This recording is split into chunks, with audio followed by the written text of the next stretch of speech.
Welcome to வித்யா வீடு.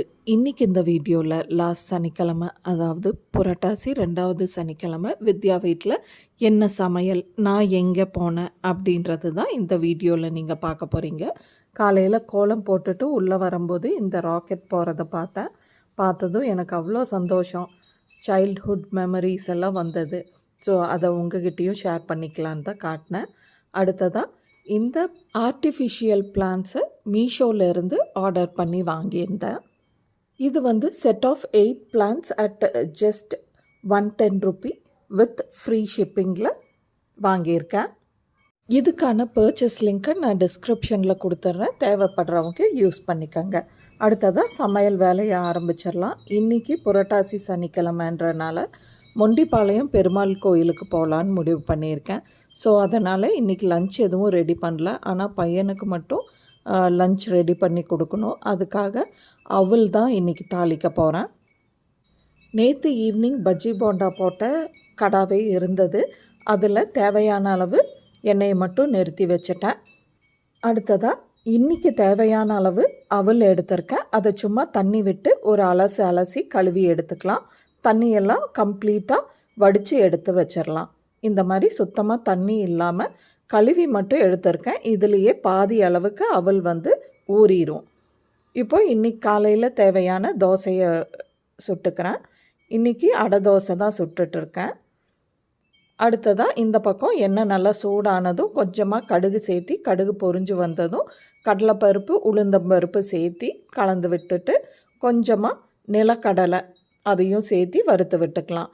இது கூடவே காரத்துக்கு தேவையான அளவு பச்சை மிளகாய், அடுத்ததாக பொடியாக நறுக்கின பெரிய வெங்காயம், அடுத்ததாக கொஞ்சமாக கருவேப்பிலை எல்லாத்தையும் சேர்த்தி நல்லா வதக்கி விட்டதுக்கப்புறமா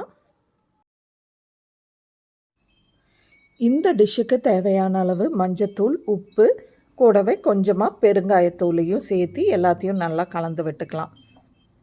நான் நேற்று நைட்டே கொஞ்சமாக பட்டாணி ஊற வச்சுருந்தேன். அந்த பட்டாணியையும் இதோடு சேர்த்திட்டு இந்த பட்டாணி வேகிற அளவுக்கு கொஞ்சமாக தண்ணி விட்டு நல்லா கலந்து விட்டு ஒரு லிட் வச்சு மூடி வச்சிடலாம். இது ஒரு 5 நிமிஷம் வெந்தால் போதும். பட்டாணி நல்லா வெந்து வந்துடும்.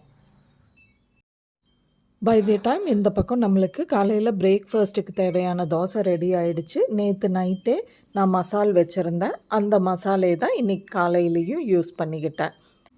ஸோ இன்றைக்கி காலையில் பிரேக்ஃபாஸ்ட்டுக்கு வித்யா வீட்டில் அடை தோசையும் உருளைக்கிழங்கு மசாலும் தான்.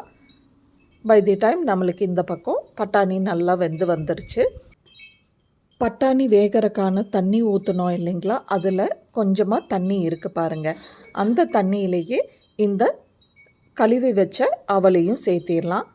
கூடவே இன்றைக்கி கொஞ்சம் நிறையாவே கொத்தமல்லி தழை பொடியாக நறுக்கி அதையும் சேர்த்திருக்கேன். ஏன்னா வெஜிடபிள்ஸ் எதுவும் இன்றைக்கி நான் பண்ணல. அதனால் கொஞ்சம் கீரை சாப்பிட்டா மாதிரி இருக்கட்டும்னு நிறையாவே புதினா தலையும் சேர்த்தி எல்லாத்தையும் நல்லா கலந்து விட்டாச்சு.